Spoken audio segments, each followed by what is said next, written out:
of the petitioner is the pollution of the stream or the sullying of the electoral process which precedes the gaining of power can hence justify the means. There can be no doubt that the strength of a democracy and its credibility and therefore its enduring nature must depend upon the means employed to gain power, being as fair as the conduct of the government after the assumption of power by it. The assumption of power itself through the electoral process in the democracy, in the democracy cannot and should not be perceived as an end. The end at any rate cannot justify the means. The means to gain power in a democracy must remain wholly pure and abide by the constitution and the laws. An unrelenting abuse of the electoral process over a period of time is the surest way to the grave of the democracy. Democracy can succeed only insofar as all stakeholders uncompromisingly work at it. And the most important aspect of democracy is the very process, the electoral process, the purity of which alone will truly reflect the will of the people. So the fruits of democracy are truly reaped. The essential hallmark of a genuine democracy is the transformation of the ruled into a citizenry clothed with rights, which in the case of the Indian Constitution also consist of fundamental rights, which are also being freely exercised. And the contribution and radical change of the ruler from an emperor to a public servant, with the accumulation of wealth and the emergence of near monopolies or duopolies, and the rise of certain sections in the media, the propensity for the electoral process to be afflicted with the vice of wholly unfair means, being overlooked by those who are the guardians of the rights of the citizenry, as declared by this court, would spell disastrous consequences. The cardinal importance of a fiercely independent, honest, competent, and fair election commission must be tested on the anvil of the rule of law, as also the grand mandate of equality. We expatiate. The rule of law is a very bedrock of a democratic form of governance. It simply means that men and their affairs are governed by pre-announced norms. It averts a democratic government brought to power by the strength of the ballot, betraying their trust and lapsing into a government of caprice, nepotism, and finally despotism. It is a promise of avoidance of these vices which persuades men to embrace a democratic form of government.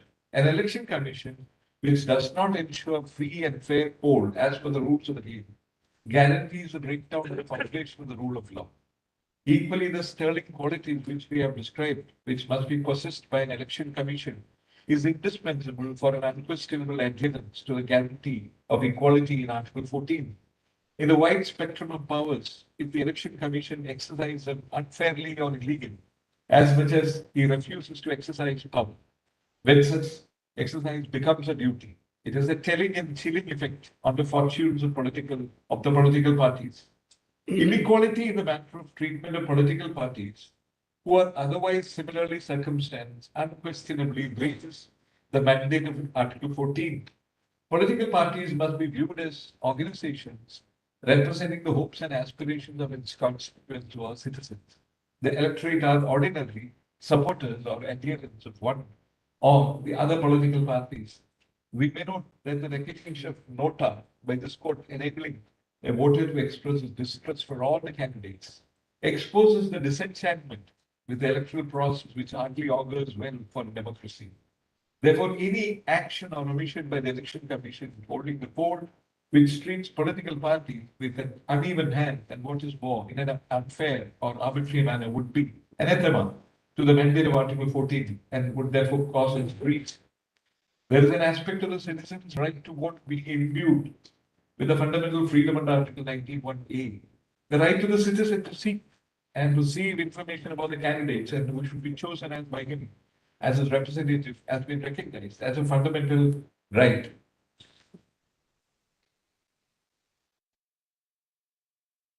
What is independence? Independence is a value which is only one of the elements in the amalgam of virtues that a person should possess. The competence of a man is not to be conflated with fierce independence.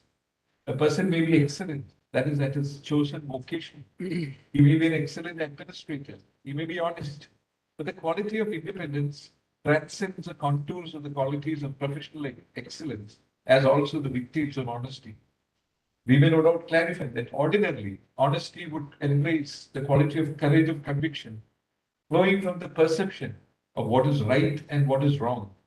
Irrespective of consequences to the individual, an honest person would ordinarily, unrelentingly take on the high and the mighty and persevere in the righteous path. An election commissioner is answerable to the nation. The people of the country look forward to him so that democracy is always preserved and fostered. We may qualify the above observation by stating that true independence of the body of persons is not to be confused with sheer unilateralism. This means that the Election Commission must act within the constitutional framework and the laws. It cannot transgress the mandate of either and still claim to be independent. Riding on the horse of independence, it cannot act in an unfair manner either. Independence must be related finally to the question of what is right and what is wrong. A person who is weak-kneed before the powers that be cannot be appointed as an election commissioner. A person who is in a state of obligation or feels indebted to the one who appointed him fails the nation and can have no place in the conduct of elections, forming the very foundation of the democracy. An independent person cannot be biased, holding the scales evenly, even in the stormiest of times, not being servile to the powerful, but coming to the rescue of the weak and the wrong, who are otherwise in the right, would qualify as true independence.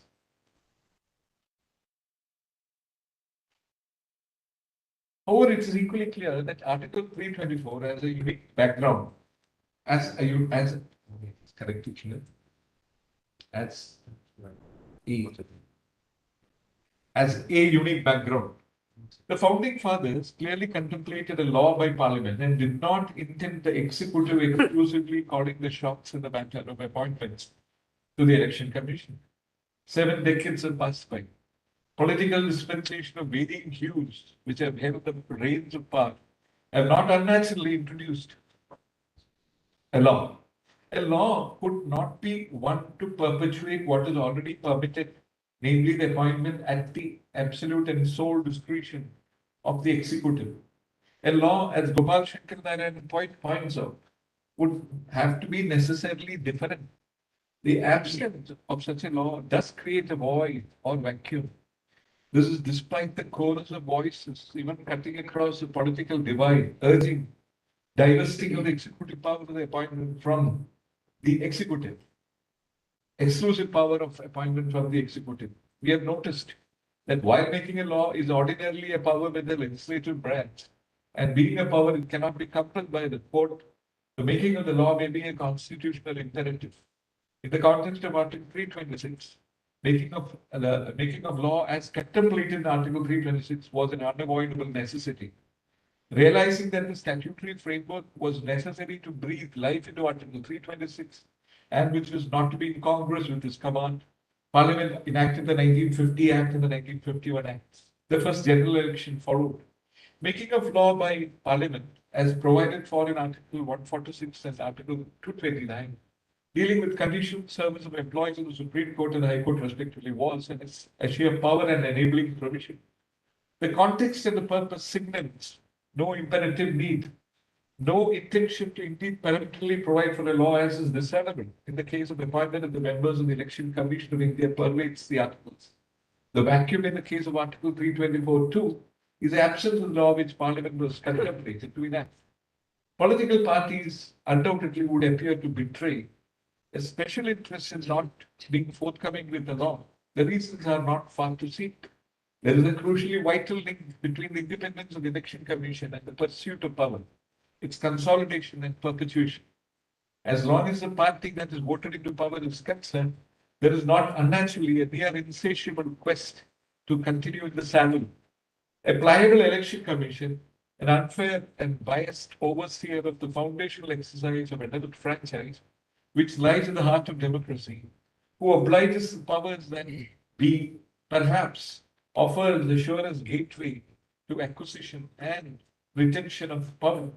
The values that animated the freedom struggle had to be brought home to a new generation through insertion of the provision relating to fundamental duties. criminalization of politics, a huge surge in the influence of money power, the role of certain sections of the media, where they appear to have forgotten their invaluable role and have turned unashamedly partisan, call for the unavoidable and unpostponable filling up the vacuum, even filling up of the vacuums. Even as it is said that justice must not only be done, but seem to be done, the outpouring of demands for an impartial mode of appointment of the members require at the least the banishing of the impression that the election commission is appointed by less than fair means.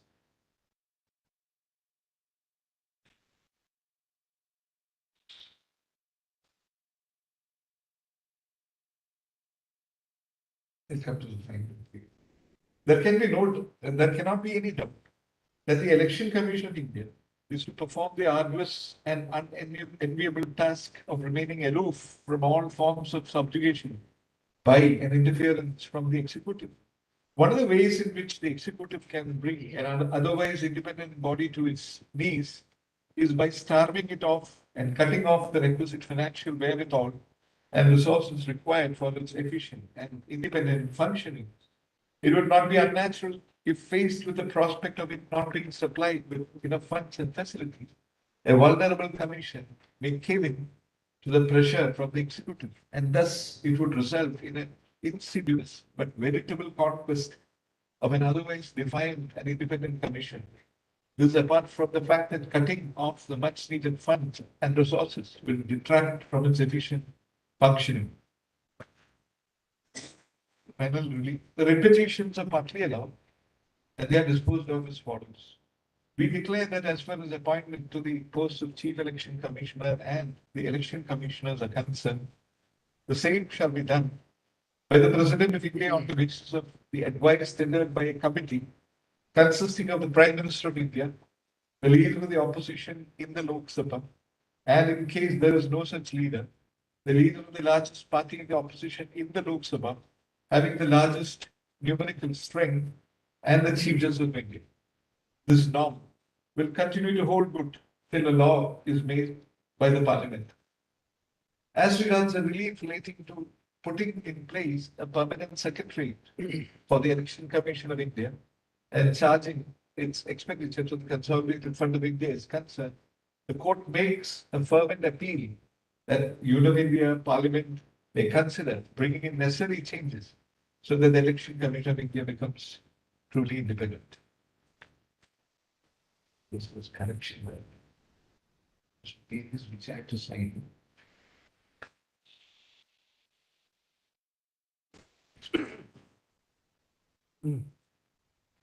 Assume, Lord, that that's the agenda. I entirely agree with you.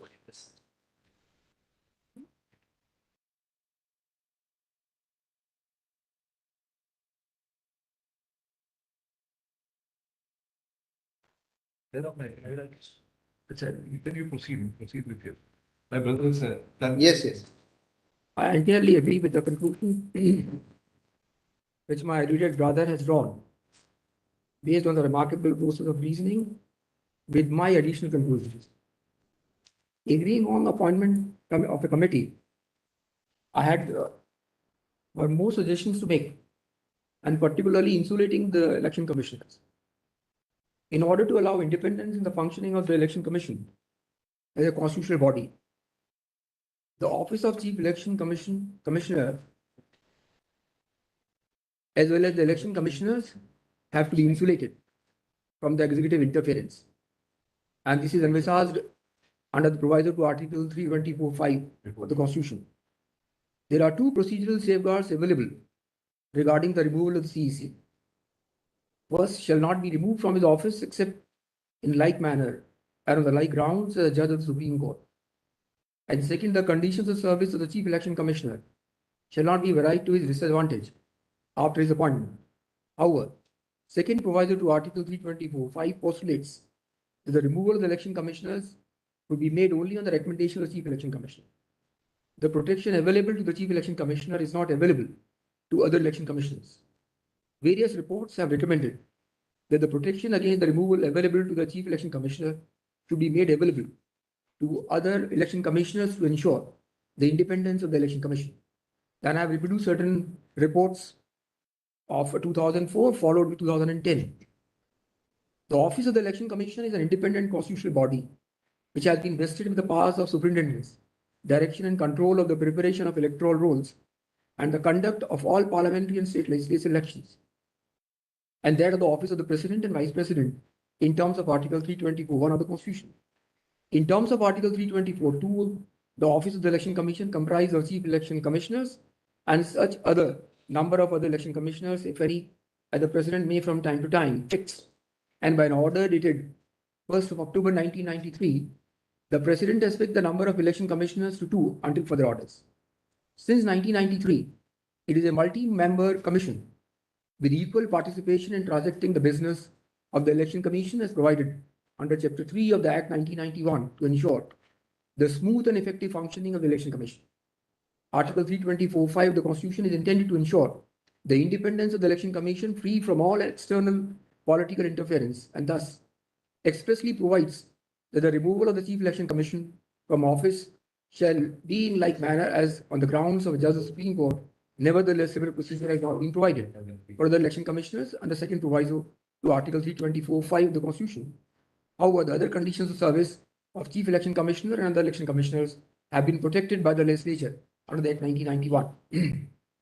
In the facts and circumstances, keeping in view the importance of maintaining the neutrality and independence of the Office of Election Commission to hold free and fair election, which is a sine qua non for upholding the democracy as enshrined in our Constitution, it becomes imperative to shield the appointment of election commissioners and to be insulated from the executive interference.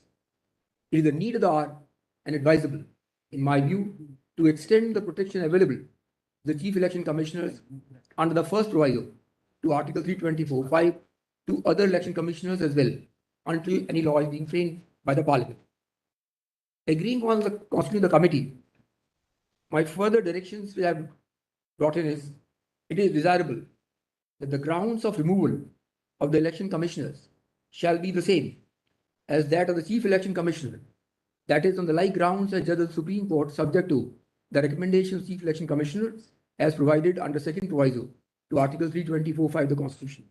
And the conditions of service of the election commissioners shall not be varied to his disadvantage after appointment. So I am in agreement with the view, but in addition to it, is my additional view on the insulating election commission. IAS will stand the truth. Lord, I just wanted to, I'm very grateful for this salutary and very erudite judgment. But that one IA, which was that the pending vacant post of one of the election commissioners.